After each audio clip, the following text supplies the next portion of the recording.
Esta é uma viagem direta ao coração de uma das séries mais queridas de todos os tempos, que esconde um lado muito mais comovente, inesperado e, por vezes, devastador. Você sabia que, por trás das risadas e das lições familiares do show do Cosby, existe um cemitério de talentos que nos deixaram cedo demais?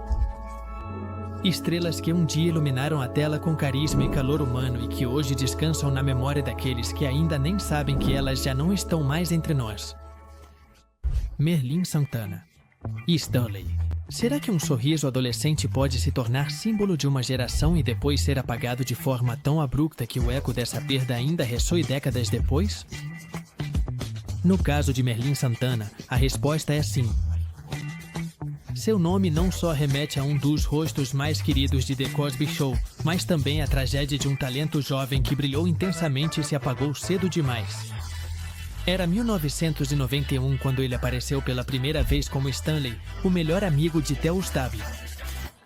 Ele tinha apenas 15 anos, mas desde seu primeiro diálogo ficou claro que havia algo especial nele, uma mistura carismática de inteligência, simpatia natural e uma centelha que iluminava a tela.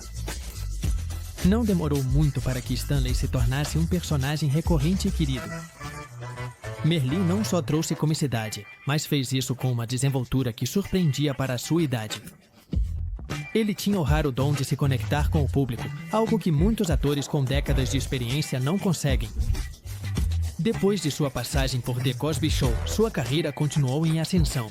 Ele participou de Getting By, Under One Roof e, especialmente, de The Steve Harvey Show, onde seu papel como Romeo Santana o catapultou para a fama entre o público jovem afro-americano. No entanto, por trás dos holofotes e das risadas de estúdio, Merlin enfrentava um mundo bem diferente do de seus personagens. Sua vida real não tinha roteiro nem segundas tomadas. Na madrugada de 9 de novembro de 2002, enquanto estava dentro de seu carro no sul de Los Angeles, ele foi vítima de um ataque armado. Ele tinha apenas 26 anos quando uma bala tirou sua vida. O choque foi imediato. Sua mãe, sua filhinha, seus colegas, seus fãs. Todos ficaram em estado de choque. A notícia simplesmente não fazia sentido. Como alguém com tanto a oferecer podia simplesmente desaparecer assim? Clarice Taylor. Anna Stable. Uma avó da televisão pode se tornar a avó de toda uma nação? A resposta está em Clarice Taylor. Sua simples presença na tela evocava calor, respeito e um tipo de sabedoria que parecia vir de uma época em que o amor se expressava mais por ações do que por palavras. Em The Cosby Show, ela interpretou Anna Stable, mãe de Claire e avó das adoráveis crianças Stable. Mas o que Taylor fez com essa personagem foi algo maior, ela a transformou em um símbolo. Sua interpretação não era atuação, era presença, autenticidade pura. Era como se Anna Stable sempre tivesse existido e Clarice simplesmente tivesse lhe emprestado voz e corpo. Taylor não alcançou a fama jovem. Pelo contrário, foi uma daquelas atrizes cujo talento amadureceu lentamente até se tornar indispensável. Nasceu em 1917 no condado de Buckingham, Virgínia, e começou sua carreira como atriz nos anos 50. Sua voz grave, sua postura imponente e sua capacidade de dizer mais com o olhar do que com o monólogo inteiro a transformaram em uma das intérpretes mais confiáveis do teatro afro-americano. Ela participou ativamente do movimento Black Theater e foi uma das fundadoras da Negro Ensemble Company, que ajudou a moldar gerações inteiras de atores afrodescendentes. Mas foi seu papel em The Cosby Show que a consagrou como uma figura popular. Sua personagem era muito mais do que um recurso cômico ou uma figura decorativa. Ela era a voz da experiência, do conselho oportuno, do passado que ainda tinha algo a ensinar ao presente. As cenas entre ela e seu marido, interpretado na ficção por Arliman, ofereciam um dos retratos mais comoventes de um casamento veterano na televisão dos anos 80. Eles não gritavam seu amor, eles o respiravam. Joe Williams. Al Hanks. Uma voz pode moldar a história do jazz, ao mesmo tempo, encarnar o calor de uma avó na televisão? Joe Williams conseguiu. Nascido como Joseph Gorrita em Cordelli, em 1918, sua vida foi uma jornada dos Campos do Sul até os palcos mais prestigiados do mundo. Criado em Chicago por sua mãe e sua avó, ele descobriu sua paixão pela música nas igrejas do bairro. Aos 16 anos, abandonou a escola para perseguir seu sonho de se tornar cantor, adotando o sobrenome Williams como nome artístico.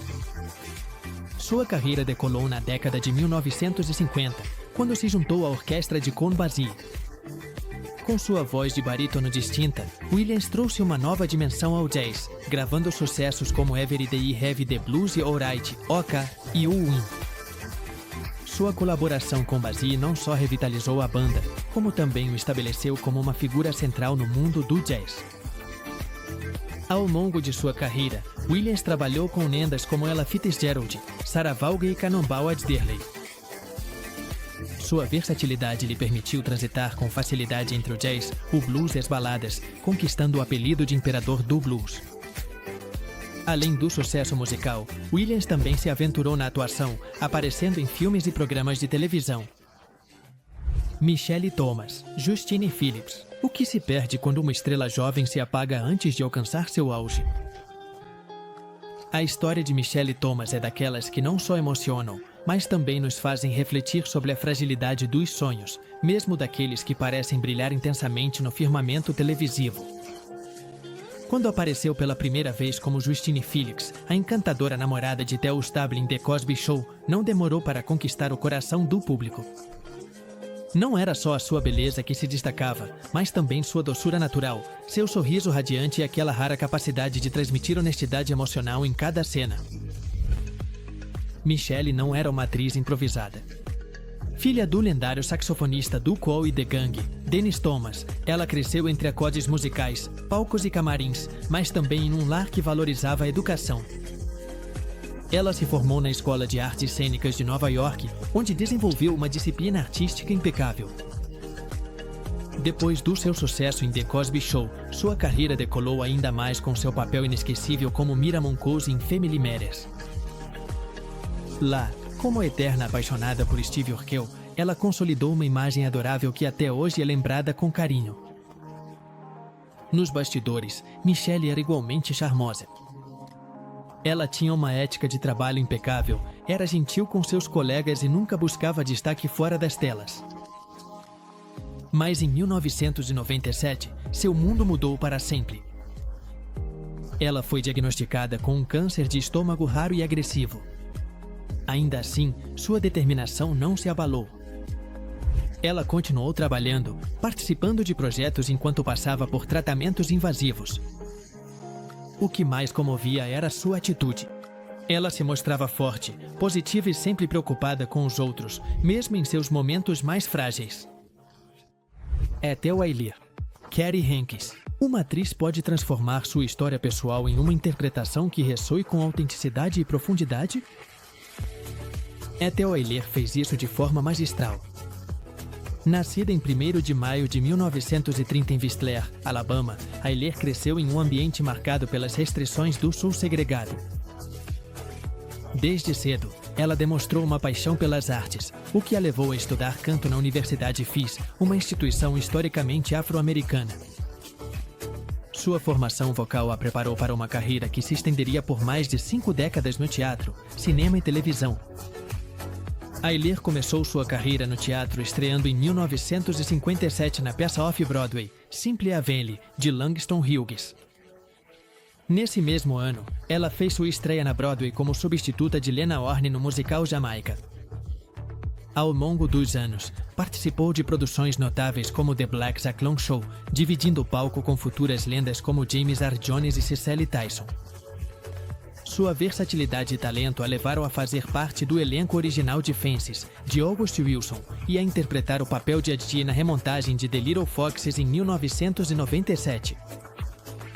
Na televisão, Ayler é lembrada por seu papel recorrente como Carrie Hankins, a mãe de Claire Stable em The Cosby Show.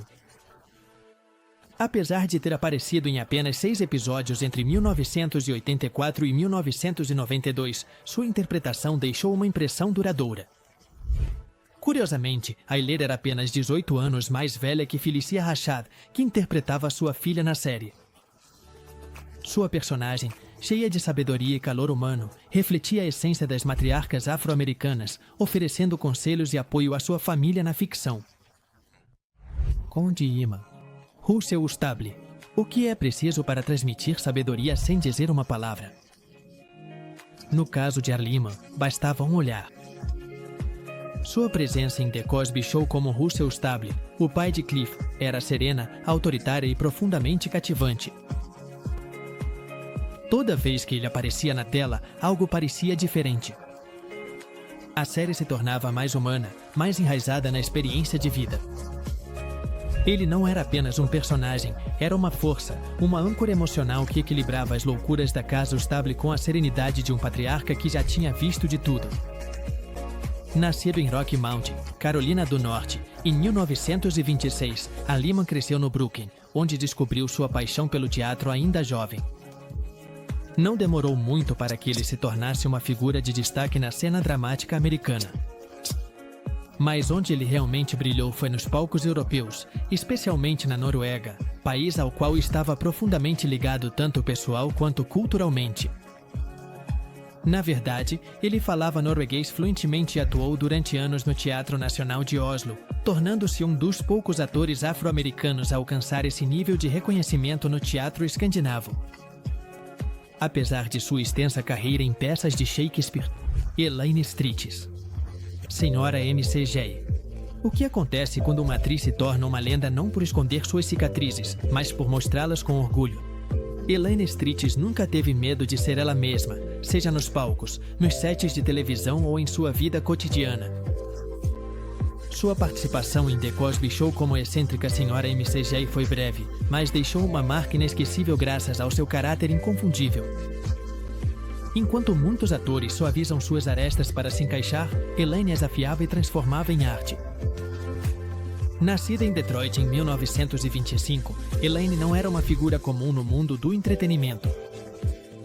Ela estudou atuação na prestigiosa Neighborhood Playhouse, em Nova York, onde dividiu aulas com Marlon Brando.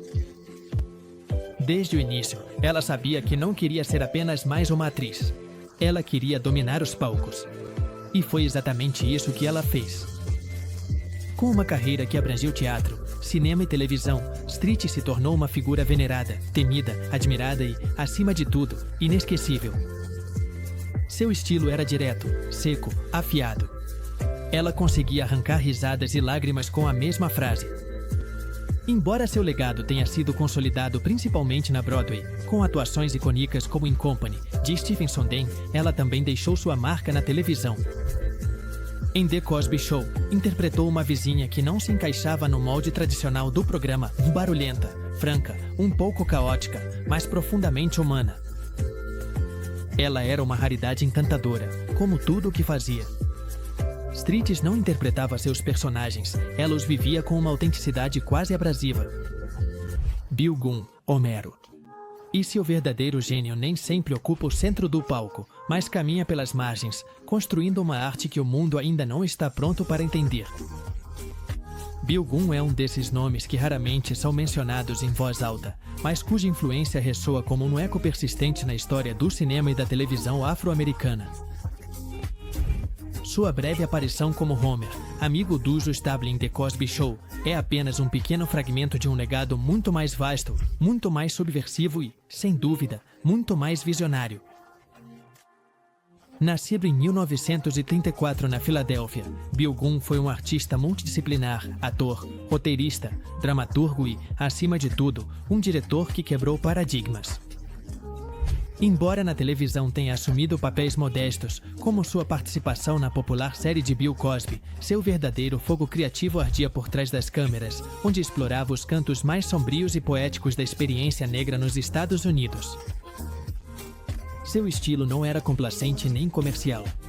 Era cru, profundo, inquietante. Gunn alcançou notoriedade como diretor com o filme Gange e Ex, em 1973, uma obra que foi vilipendiada em sua época, mas que hoje é considerada uma joia do cinema independente afro-americano. Usando o gênero do horror como veículo, retratou o conflito espiritual, a identidade racial e a decadência cultural em uma narrativa profundamente estilizada. Durante décadas, sua obra foi ignorada pela crítica dominante, mas resgatada por cineastas como Spike Lee, que reconheceram nele um pioneiro que desafiou a indústria antes mesmo de se falar em inclusão. Ron Foster, Herbie Temple. O que é preciso para deixar uma marca inesquecível na televisão e no cinema? Mesmo sem ser uma superestrela. Ron Foster, com sua presença constante e versatilidade como ator, mostrou que talento e dedicação podem construir uma carreira sólida e respeitada. Nascido em 19 de fevereiro de 1930 em Wichita, Kansas, Foster começou sua trajetória artística em companhias teatrais, onde foi descoberto pela roteirista Irna Phillips durante uma produção em Los Angeles. Um encontro fortuito levou a assinar um contrato com a Columbia Pictures, marcando o início de uma carreira que se estenderia por mais de 4 décadas. Ao longo de sua carreira, Foster participou de mais de 80 produções, destacando-se em filmes como House of the Damned, a 1963, The Money Pit, a 1986 e Mabarker's Kiver Brood, a 1960. No entanto, foi na televisão que seu rosto se tornou familiar para milhões de espectadores. Ele apareceu em séries emblemáticas como Perry Mason, Gunsmoke, Bonanza, The Three-Legged Zone e Law & Order, demonstrando sua capacidade de se adaptar a diversos gêneros e personagens. Roscoe Lee Brown, Dr. Barnabas Foster. É possível que uma única voz seja suficiente para deixar uma impressão inesquecível? No caso de Roscoe Lee Brown, não só foi possível, como também inevitável.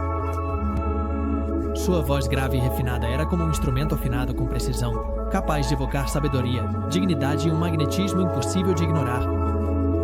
Quando apareceu em The Cosby Show como o distinto Dr. Barnabas Foster, Brown não precisou de gestos exagerados nem de longas cenas para se destacar. Sua simples presença já era suficiente. Nascida em Woodbury, Nova Jersey, em 1922, Roscoe Lee Brown não começou sua carreira como ator. Antes de subir ao palco, ele foi um atleta de elite. Estudou na Lincoln University, onde foi campeão de corridas de média distância e trabalhou como professor de literatura francesa e como representante de vinhos. Mas sua verdadeira vocação alcançou em meados dos anos 50, quando decidiu se dedicar ao teatro, estreando no circuito off-Broadway com peças clássicas. Sua transição para o mundo da atuação foi tão natural quanto surpreendente. Ele tinha uma dicção impecável, uma formação sólida e uma presença de palco que lembrava os grandes atores do teatro britânico. Fez parte de inúmeras produções de Shakespeare nos Estados Unidos e na Europa, consolidando-se como um dos grandes atores clássicos afro-americanos do século XX. No cinema e na televisão, seu rosto também se tornou familiar em títulos como The Cowboys, de 1972, Logan's Run, de 1976 e Law & Order. Moses Gunn, Dr. Lotus. Um homem pode moldar seu destino a partir do nada e se erguer como pilar de toda uma geração artística. Moses Gunn fez isso. Com uma voz profunda como a terra e uma presença de palco que dominava sem esforço, ele se tornou uma das figuras mais respeitadas do teatro e do cinema afro-americano do século XX. E embora sua passagem por The Cosby Show tenha sido breve, interpretando o sábio Dr. Lotus na temporada de 1989, seu legado como ator vinha sendo construído há décadas. Nascido em St. Louis, Missouri, em 1929, Gunn enfrentou uma infância marcada pela pobreza e adversidade. Ficou órfão de mãe aos 9 anos e foi enviado para viver com uma tia. No entanto, seu talento e perseverança o impulsionaram a estudar na Universidade do Kansas e, mais tarde, na Universidade Estadual do Tennessee, onde começou a levar a sério seu interesse pelo teatro. Foi na cidade de Nova York, porém, que ele encontrou seu verdadeiro ar artístico. Ao longo das décadas de 60 e 70, Gunn se consolidou como um dos rostos mais poderosos do teatro afro-americano. Ele foi membro fundador da respeitada Negro Ensemble Company, uma instituição que deu espaço para muitas vozes negras que o teatro convencional ignorava. Sua interpretação como Otelo no New York Shakespeare Festival foi aclamada pela crítica, assim como seus papéis em peças como The Poison Tree e The Blacks. Leo Myers, Sr. Davis. Uma figura aparentemente secundária pode se tornar a alma de uma comunidade fictícia?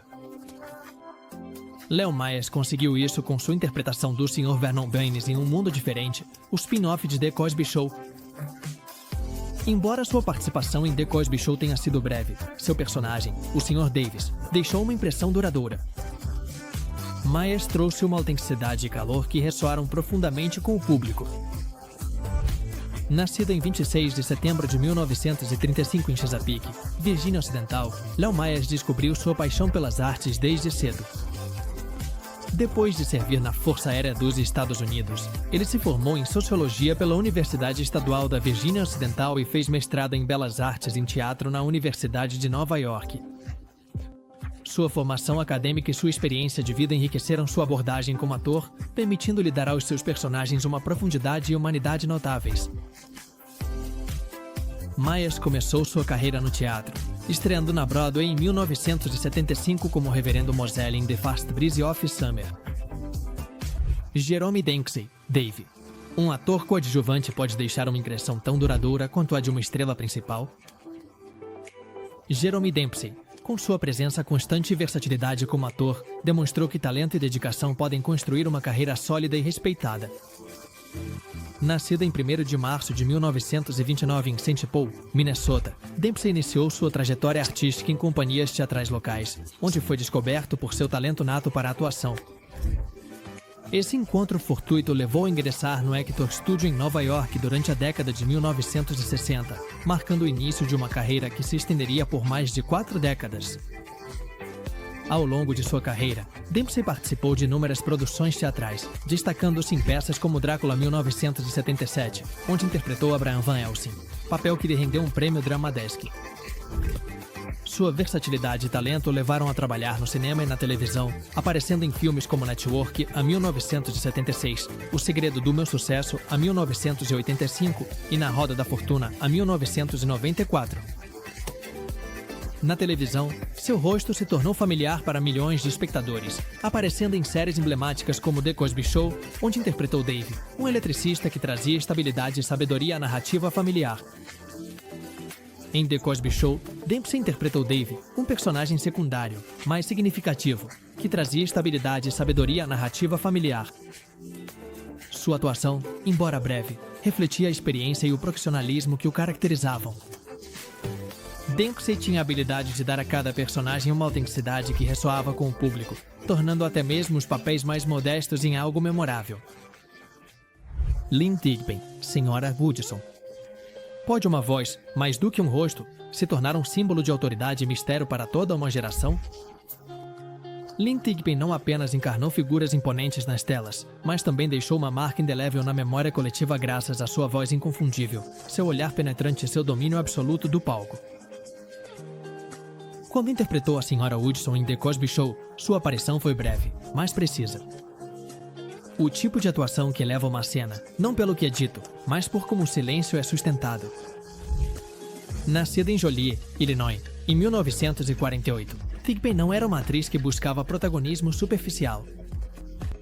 Desde muito jovem, ela se interessou por educação e música, obtendo uma licenciatura em ensino antes de mergulhar de vez no mundo do teatro. Sua carreira decolou no circuito off-Broadway, onde mostrou que sua presença não precisava de gritos nem escândalos para se impor. Ela ganhou o prêmio Obie em 1988 por seu papel em Bosé Mãe de Lena, e logo começou a conquistar reconhecimento no cinema, na televisão e em produções teatrais mais comerciais. Foi no universo infantil e juvenil que sua imagem se tornou icônica, especialmente como a chefe no programa educativo Onde Está Carmen Sandiego? Christophe St. John, David Janis. Até que ponto a fama pode esconder a dor profunda de uma pessoa? Christophe St. John parecia ter tudo em uma carreira de sucesso, o carinho do público e um sorriso que iluminava cada cena em que aparecia. Mas por trás de seu carisma e talento, existia uma luta silenciosa que acontecia longe dos holofotes. Em The Cosby Show, ele interpretou David James, um jovem amigo da família Eustáblio, que apareceu com entusiasmo e frescor, refletindo exatamente o que ele era naquele momento em uma promessa vibrante no mundo do entretenimento. Nascido em Nova York em 1966, Christophe cresceu cercado de arte. Seu pai era produtor e sua mãe, intérprete musical, então o ambiente artístico fez parte de sua rotina desde muito pequeno. Ele começou a atuar ainda na infância, participando de comerciais e programas educativos como Big John, Little John e Roots em The Next Generations, onde já demonstrava uma sensibilidade interpretativa fora do comum. Seu grande salto aconteceu com o papel de Neil Winters em The Young and the Restless, série na qual trabalhou ininterruptamente desde 1990 até seu falecimento em 2019. Com esse personagem, ele se tornou um dos atores afro-americanos mais queridos do gênero de novelas. Dizzy Gillespie, Sr. Hampton. Uma única trombeta pode revolucionar o curso da música mundial? Se essa trombeta está nas mãos de Dizzy Gillespie, não só pode, como faz. No universo sonoro do jazz, Gillespie não foi apenas mais um intérprete. Ele foi um arquiteto sonoro, um visionário, um símbolo de ousadia criativa. E quando fez sua participação especial em The Cosby Show como o adorável Sr. Hampton, a televisão não só prestou homenagem à sua figura, mas também permitiu que novas gerações encontrassem, ainda que por um instante, uma lenda viva. Nascido como John Barks Gillespie, na Carolina do Sul, em 1917, sua infância foi marcada pelo amor ao ritmo e pelo virtuosismo autodidata. Aprendeu a tocar trombone e trompete desde jovem, desenvolvendo um estilo tão irreverente quanto técnico, tão inventivo quanto inconfundível. Foi, junto com Charlie Parker, um dos pais do bebop, um estilo frenético e intelectual que rompeu com as formas mais suaves do swing tradicional. Além da música, Dizzy era uma figura. Famoso por suas bochechas infladas ao tocar e por seu trompete de campana torta, resultado acidental de uma queda que acabou se tornando sua marca registrada, Gillespie soube construir não apenas uma carreira, mas uma identidade artística inabalável. Era um gênio musical, sim, mas também um embaixador cultural.